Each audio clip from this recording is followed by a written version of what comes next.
Meus prezados queridos irmãos, nesse momento eu quero cumprimentar todos com a graça e a paz de nosso Senhor e Salvador Jesus Cristo. Eu dou graças a Deus por mais uma oportunidade que Ele me concede de poder voltar a comunicar com cada um dos meus amados e queridos irmãos para postar comentário de mais uma das nossas lições da CPAD. Hoje nós temos aí a lição de número 3, de 19 de janeiro de 2025.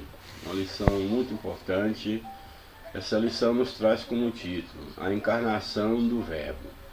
Esse é um tema muito importante porque nós estamos diante de uma doutrina bíblica inegociável, que trata exatamente da encarnação do Verbo, do Cristo que foi encarnado.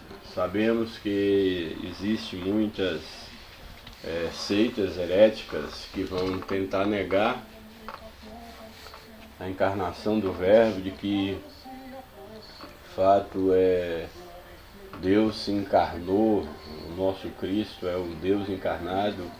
Esse é um dos mistérios divinos que a nossa compreensão humana não dá conta, mas é uma doutrina bíblica e que nós temos que crer tanto por questão de fé, que é um ato de fé, como também a própria história ela comprova. E aí nós temos historiadores, tanto judeus quanto romanos, que comprovaram esse fato histórico. Então a encarnação de Cristo é uma doutrina bíblica que nós devemos defender a despeito de toda a dificuldade humana de poder entender e compreender, mas essa é uma doutrina bíblica inegociável. A encarnação, a morte de Cristo, a ressurreição de Cristo são doutrinas inegociáveis do cristianismo. Louvado seja o nome do Senhor. Portanto, aí o título da lição, a encarnação do Verbo. Jesus é o Verbo, estava com Deus desde o princípio, tudo foi feito por meio dele e sem ele nada do que se foi feito se faria. Louvado seja o nome do Senhor. Aí o texto áureo da lição traz aí um texto clássico de João capítulo 1,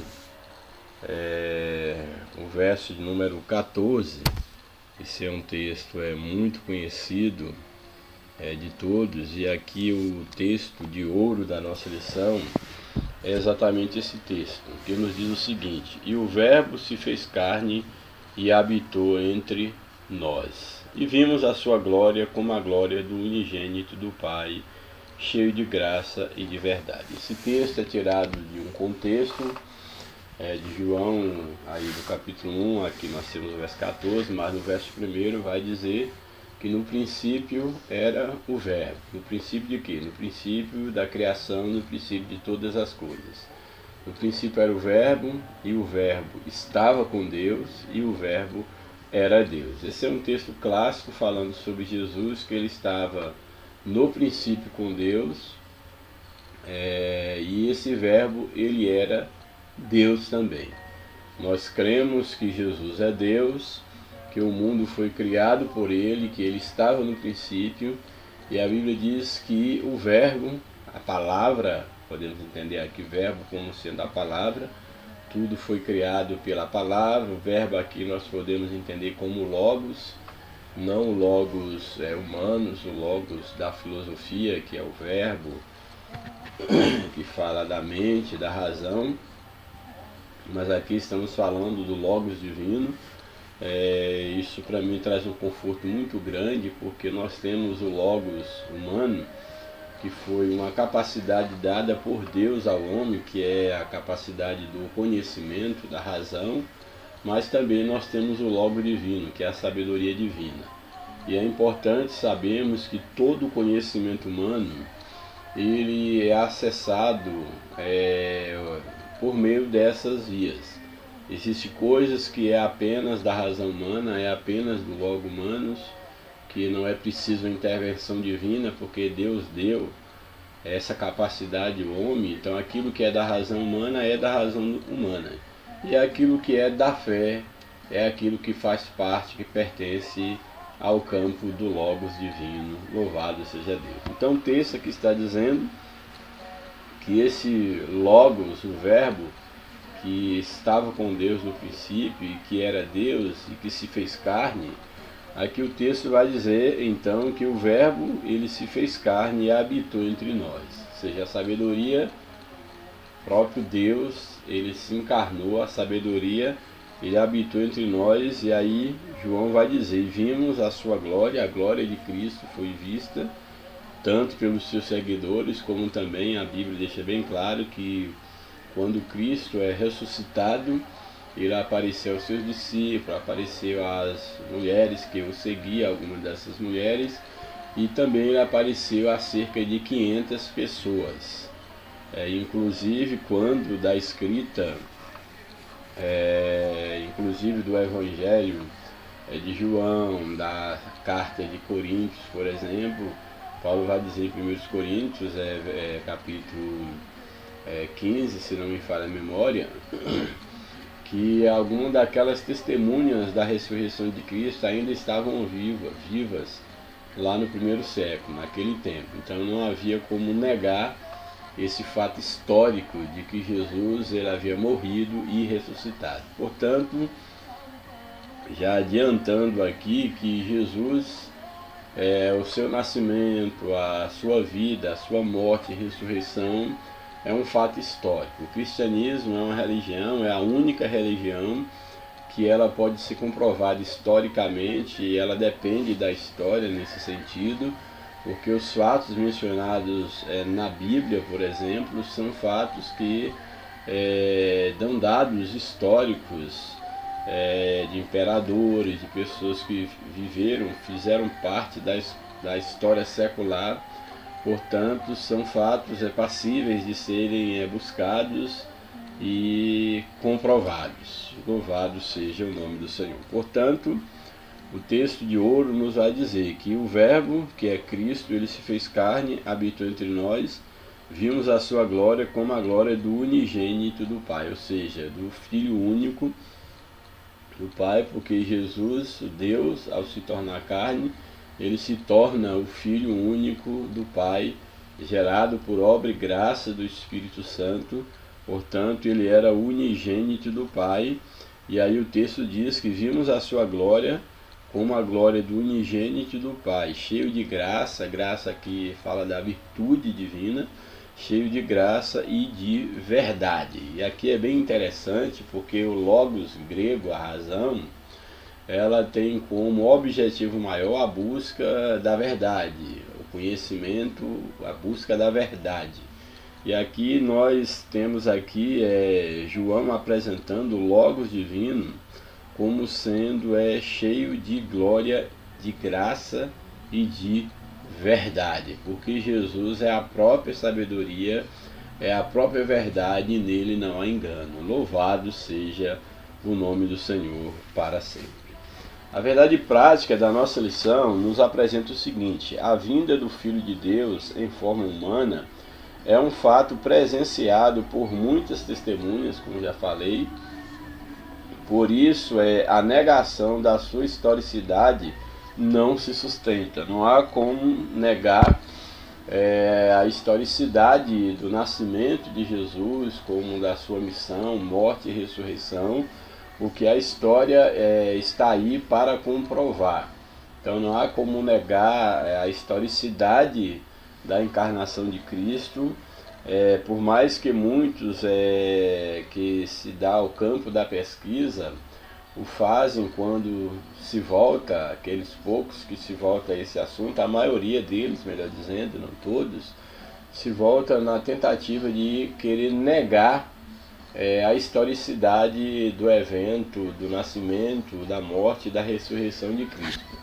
Isso quando Cristo, inclusive, nasceu, tentaram matar, para que a promessa, a profecia de Isaías, cerca de 700 anos antes, já havia uma profecia, e quando Cristo nasce, Herodes tenta matar Jesus. Quando Jesus está vivo, tentam tirar de cena para que ele não cumprisse o seu ministério. O próprio Satanás tenta tirá-lo da cruz, quando ele morre, que é ressuscitado, ali há uma preocupação também do império de negar a ressurreição de Cristo, de subornar os guardas para que eles dissessem que o corpo foi roubado e que de fato Jesus não havia ressuscitado. Porém não tiveram como negar a ressurreição de Cristo, porque ele acabou aparecendo a mais de 500 pessoas,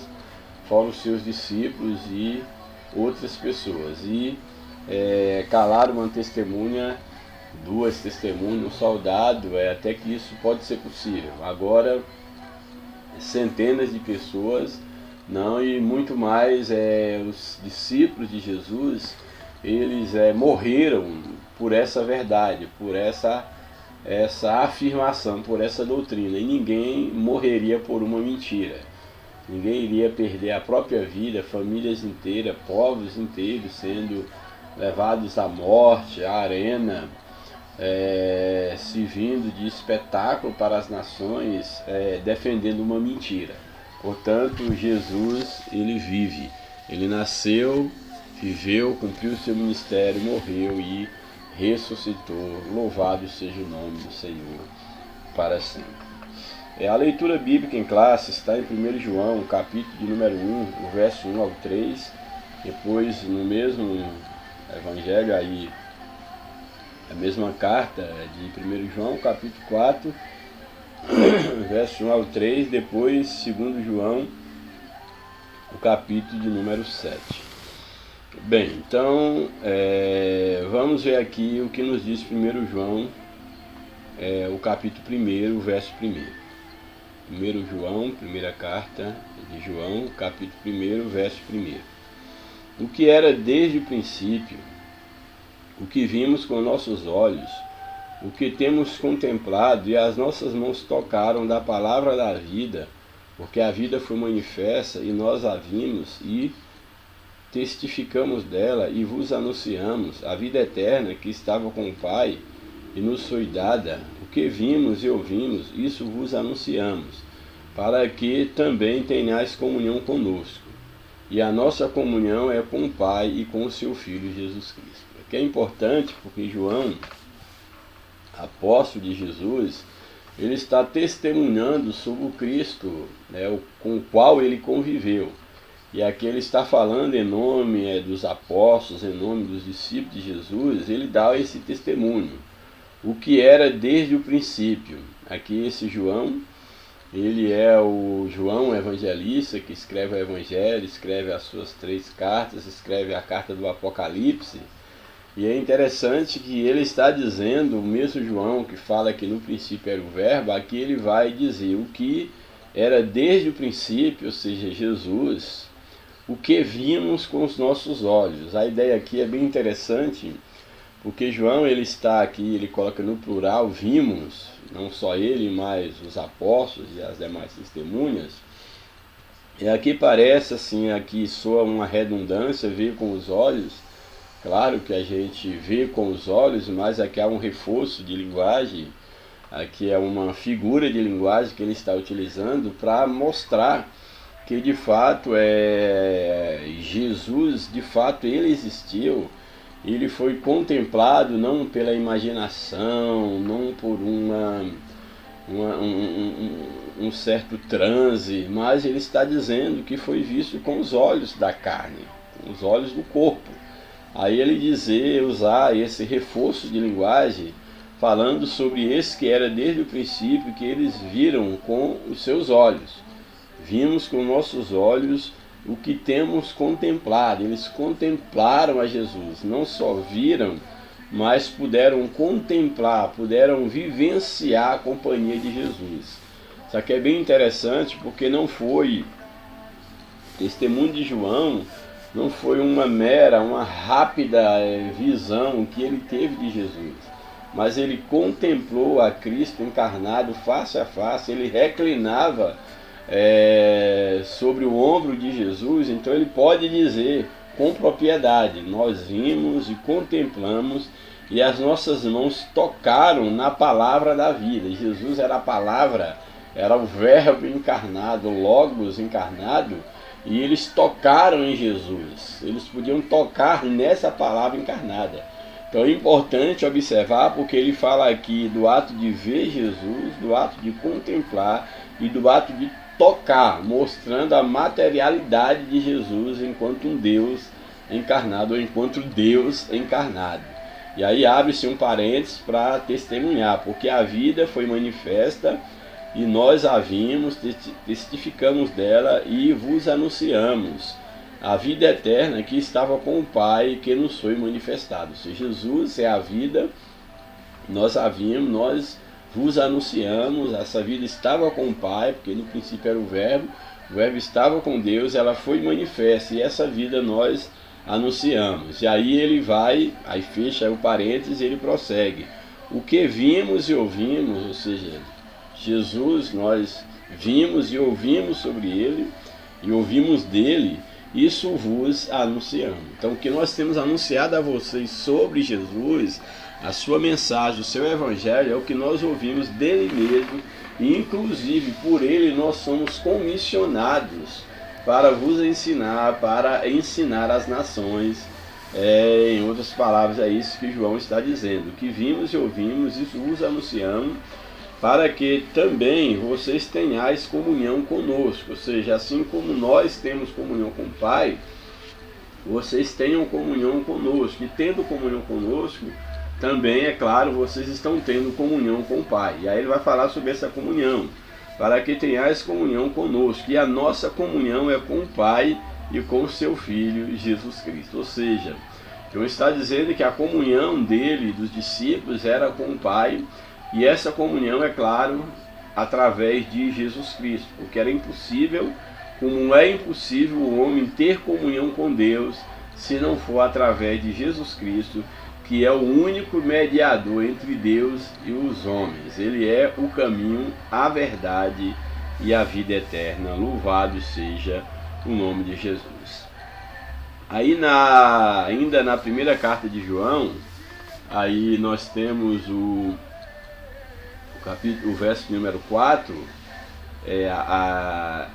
1 João, no capítulo 4, melhor dizendo, nós vimos o capítulo 1, verso 1 ao 3, agora o capítulo 4, verso 1 ao 3, aí no capítulo 4, 1 a 3, diz o seguinte, 1 João, amados, não creiais em todo espírito, mas provai se os espíritos vêm ou são de Deus, porque já muitos falsos profetas se têm levantado no mundo. Aqui é bem interessante, porque João está trazendo uma admoestação à igreja, para que a igreja não fosse levada por qualquer espírito que levantasse no meio da igreja, dizendo-se da parte de Deus, que poderiam ser espíritos de falsos profetas enganadores. Daí eles deveriam ter cuidado, eles não deveriam crer, não deveriam acreditar em qualquer espírito. É bem interessante que ele vai trazer aqui um ensinamento sobre isso. Amados, não creiais em todo espírito, mas provai se os espíritos são de Deus. Ou seja, todo aquele que disser que está falando em nome de Deus, que está sendo usado como pretensamente da parte de Deus, ele deve ser provado. Aqui é bem interessante, porque infelizmente nós percebemos isso no passado aconteceu, no presente não é diferente, daquelas pessoas que são simples, que são ignorantes quanto ao conhecimento da palavra de Deus e da voz de Deus, do Espírito de Deus, e eles são levados por qualquer pessoa que se levanta como um profeta, como profetizando em nome de Deus, porque estão usando a Bíblia, porque pertence a uma religião, e as pessoas acabam sendo enganadas, como se todo espírito que falasse em nome de Deus, que viesse com pretensas revelações, profecias, viesse da parte de Deus. E aqui João está instruindo a igreja que os espíritos devem ser colocados à prova para ver se de fato eles vêm de Deus ou não. Porque há o Espírito de Deus e há espíritos malignos. É isso que ele está orientando. E ele vai na continuidade. Porque muitos falsos profetas se têm levantado no mundo. Isso na época de João, isso já acontecia. O espírito do anticristo, do erro, já estava desde o Jardim do Éden, desde quando o homem foi enganado. Estava na época apostólica e agora muito mais, muito se tem feito anticristos, muitos falsos profetas se têm levantado entre nós e dentre nós. É bom deixar bem claro que há os falsos profetas que se levantam, aqueles que vêm de fora para enganar a igreja. Existem aqueles que são levantados dentro da igreja, que estão no nosso meio, mas que não pertencem à igreja de Cristo. Louvado seja o nome do Senhor. E aí o verso 2 ele diz: nisto conhecereis o Espírito de Deus. Qual é o testemunho de alguém que fala da parte de Deus? Qual é um dos sinais de alguém que está falando da parte de Deus? É exatamente admitir a encarnação de Cristo.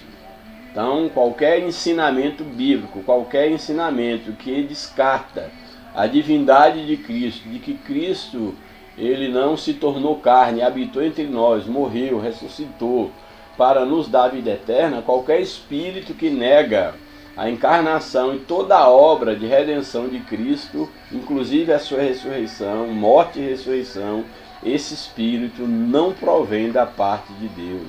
É o que João aqui nos ensina. Nisso conhecereis o Espírito de Deus. Ou seja, como vocês vão conhecer? Todo espírito que confessa que Jesus Cristo veio em carne é de Deus. Ou seja, aquele espírito que professa, que testemunha a encarnação de Cristo. Verso 3: e todo espírito que não confessa que Jesus Cristo veio em carne não é de Deus. Ou seja, todo espírito que nega a encarnação de Cristo, nega a sua morte e ressurreição, esse espírito não é da parte de Deus. Mas esse espírito é o espírito do anticristo, do qual já ouviste que há de vir, e eis que já está no mundo. Ensinamento maravilhoso para a época de João e para a igreja atual, nessa epístola aqui, vamos dizer assim, universal de João, para todos nós. Louvado seja o nome de Jesus. Aí tem aí um verso da segunda epístola de João, o verso de número 7, que diz o seguinte: porque já muitos enganadores entraram no mundo, os quais não confessam que Jesus Cristo veio em carne. Esse tal é o enganador e o anticristo. Então João aqui ele está dizendo que muitos enganadores já vieram no mundo e, é claro, eles espalharam-se e infiltraram também no meio cristão. É bom que deixe bem claro. E isso, como já falei, desde o Éden até agora, a era cristã, muitos enganadores têm entrado no mundo, usado pelo inimigo maior de Deus, que é Satanás. E aqui João vai dizer que esses não confessam Jesus Cristo em carne, e esses tais, e o que motiva essas pessoas, o que opera na vida desses enganadores é exatamente o espírito do anticristo. Então, o espírito do anticristo é quem atua na vida de todos aqueles que são anti-Deus, que são contra Jesus, que não admitem a encarnação do Verbo como forma de Deus redimir o homem a Deus. Porque uma vez que o homem pecou contra Deus, o homem se tornou inimigo de Deus, afastado de Deus. Era necessário que alguém viesse em carne, para que, da mesma forma como o homem em carne pecou contra Deus, rebelou-se contra Deus, houvesse um homem perfeito, um homem de carne e osso, mas que resolvesse, que decidisse ser obediente ao Pai, até a morte de cruz, para pagar o preço, para que a justiça de Deus fosse cumprida nesse homem e a humanidade fosse remida. E esse homem foi exatamente Jesus Cristo. Louvado seja o seu nome para sempre. Bem, o comentário da lição, a introdução, nos diz o seguinte: vamos começar a apologética cristológica no presente trimestre com o tema A Encarnação de Jesus, uma doutrina sobre a humanidade de Cristo. Então aqui o comentarista está dizendo que nessa lição, a partir daqui, Começa-se uma apologética cristológica, ou seja, uma defesa da cristologia de Cristo, e começando essa defesa falando exatamente sobre a encarnação de Jesus. Nada melhor do que apresentar Jesus a partir da sua encarnação, o Deus que se tornou carne. Então essa é uma doutrina que a lição apresenta aqui como início da série de lições que vão estar girando em torno da apologética cristã, uma apologética cristológica. O mesmo apóstolo João, que se empenha em mostrar a deidade, ou seja, Jesus enquanto Deus, a deidade absoluta de Jesus, ele se preocupa também em enfatizar que Jesus viveu entre nós, participou da natureza humana e teve corpo físico humano. Isso é um traço marcante no Evangelho de João, nas epístolas de João, é mostrar o Jesus como um Deus, mas também um Jesus que se encarna, um Jesus que habita entre os homens. Louvado seja o nome de Jesus. A presente lição é uma apologia à sua humanidade plena. A humanidade de quem? A humanidade plena de Jesus. O primeiro tópico da lição: heresias que negam a corporeidade de Cristo. Aqui vai trazer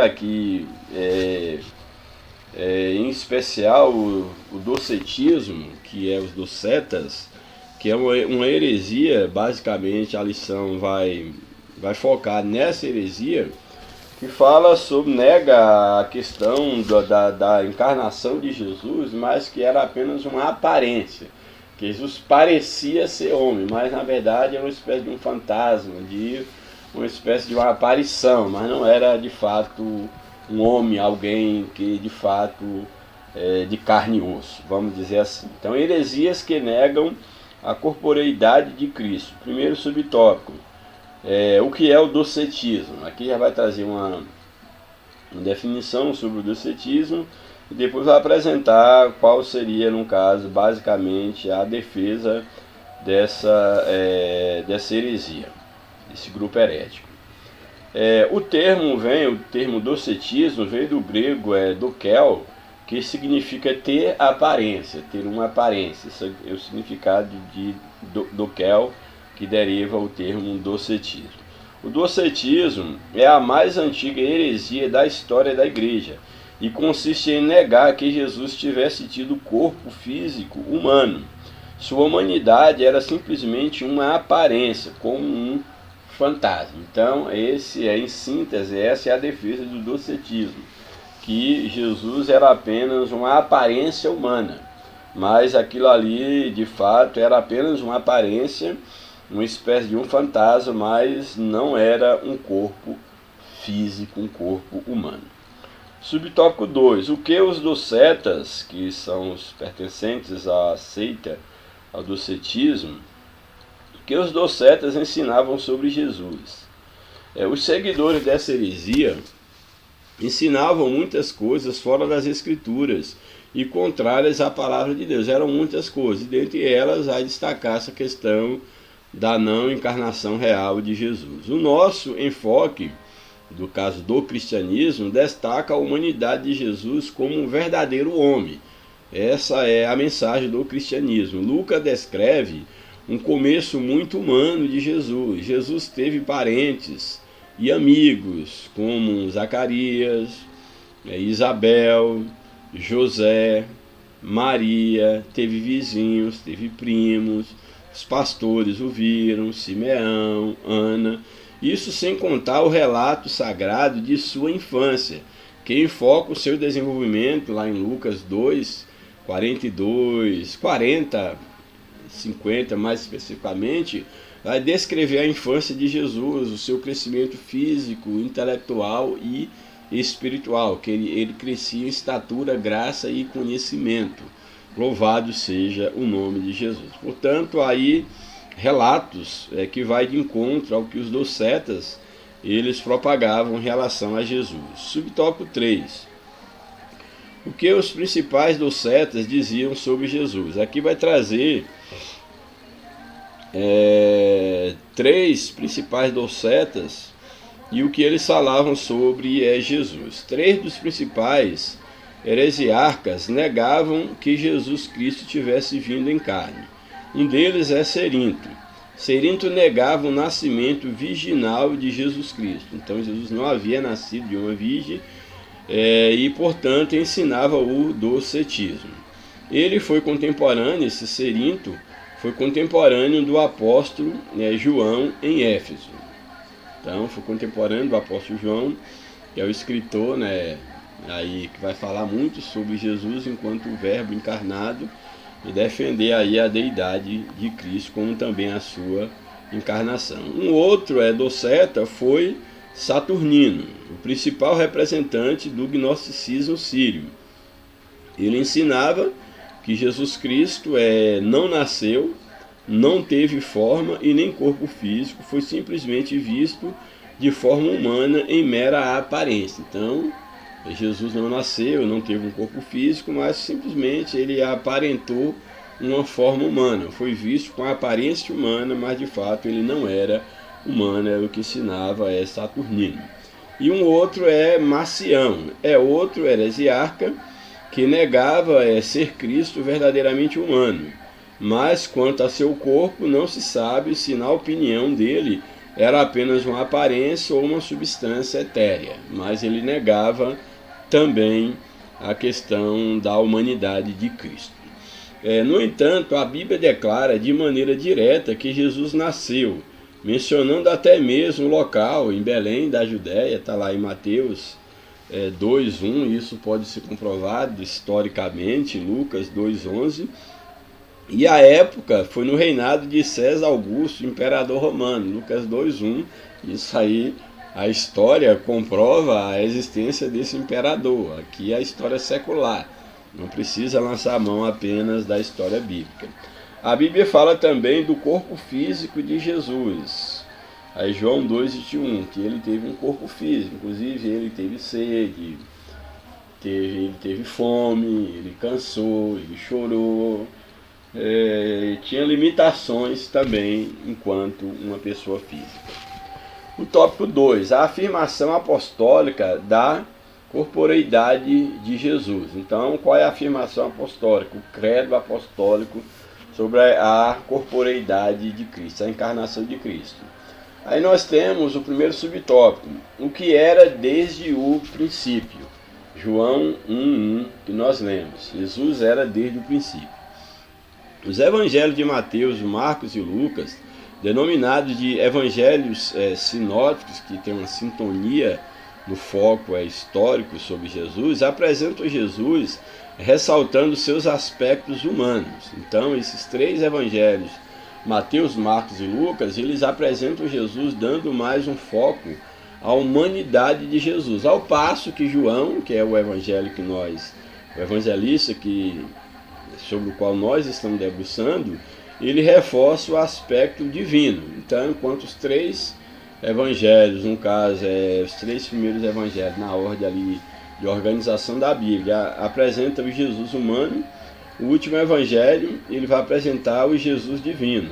Os 3 evangelhos expõem Jesus exteriormente, ao passo que João o revela interiormente. Pode-se dizer que o evangelho de João é uma interpretação de Jesus, uma leitura de Jesus, não só enquanto um ser presente humano, mas quanto a sua natureza, sua divindade. Em João nós podemos ver ali a natureza hipostática de Jesus, que era totalmente Deus e totalmente homem, louvado seja Deus. A expressão, o que era desde o princípio, é uma reiteração daquilo que o apóstolo afirma na introdução do Evangelho, que leva o seu nome. Então, João, quando ele usa aqui na sua epístola, o que era desde o princípio, ele está reiterando o que ele fala no Evangelho, quando ele diz que no princípio era o verbo, João 1, capítulo 1, verso 1. Isso significa que o verbo já existia mesmo antes da criação.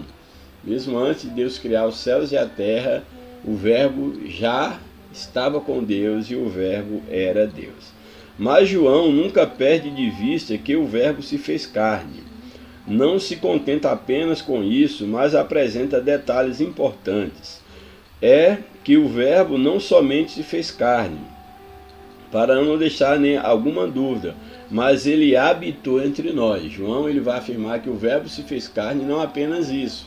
Ele não fez carne e ficou no espaço, numa outra esfera, não. Ele habitou entre nós, habitou entre os homens, foi testemunhado, foi presenciado, tocado pelas pessoas. Louvado seja o nome do Senhor. Portanto, o Verbo se fez carne, mas habitou entre nós. E também ainda ele acrescenta, foi visto pelas pessoas. Ele diz que nós o vimos, o tocamos. Louvado seja o nome de Jesus. Subtópico 2. A reafirmação apostólica.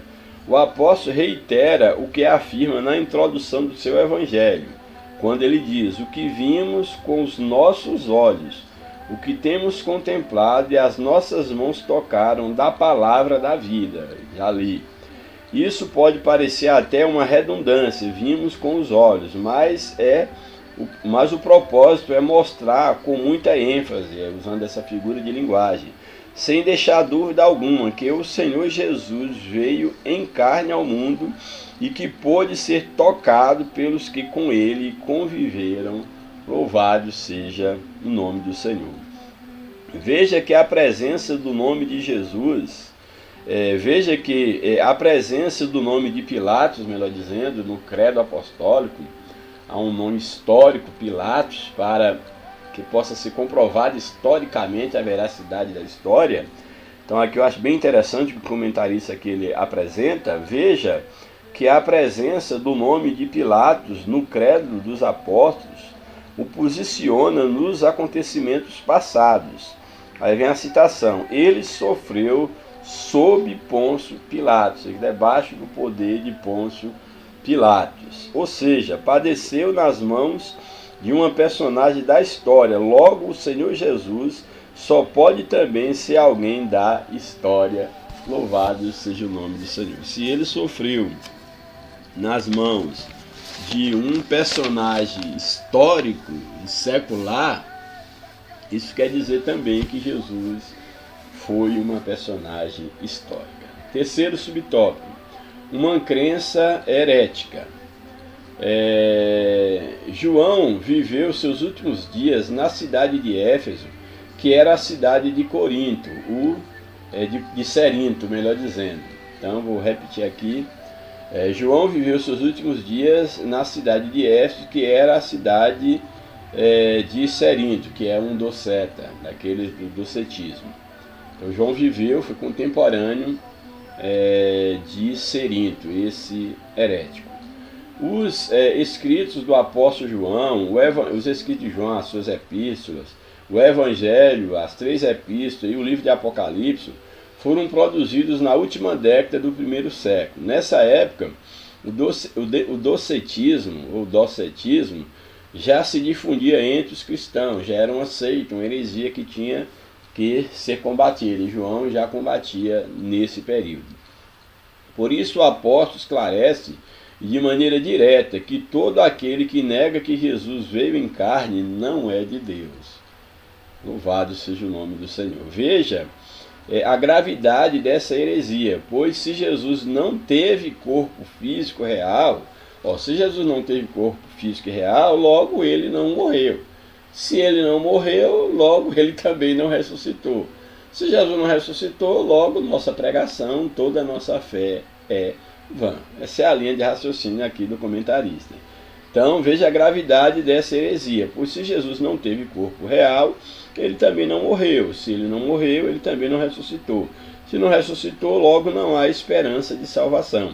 Por essa razão, o apóstolo João foi contundente contra os docetas.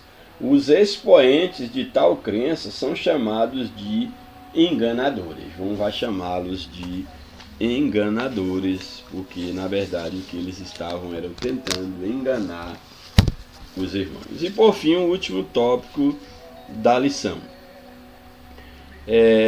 Como essas heresias se revelam hoje. Aqui vimos na época de João e como é que essas heresias se revelam no dia de hoje.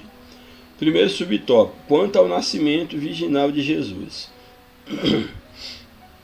Há movimentos que negam o nascimento virginal de Jesus, como, por exemplo, aqui o ensino dos mormons, que nega que Jesus, de fato, nasceu de uma virgem.